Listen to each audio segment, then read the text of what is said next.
உலகத்தில் அன்பு கூர்ந்தார். உலகம்னா இந்த வானம், பூமி, சூரியன், சந்திரன், நட்சத்திரங்கள், கடல், மலை, அதில் அன்பு கூர்ந்தார் அர்த்தம் இல்லை. உலகத்தில் அன்பு கூர்ந்தார்னா உலகம் முழுவதிலும் இருக்கிற மக்கள் மேல் அன்பு கூர்ந்தார். இந்த உலகத்தில் இருக்கிற மக்கள்லாம் நல்லவங்கள் ஆன பிறகு அன்பு கூறலை.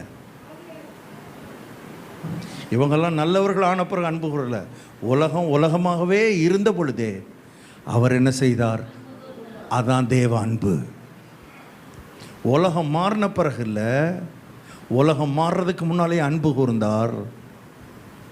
அதுக்கு அர்த்தம் உலகம் அப்படியே இருக்கட்டும்னு இல்லை.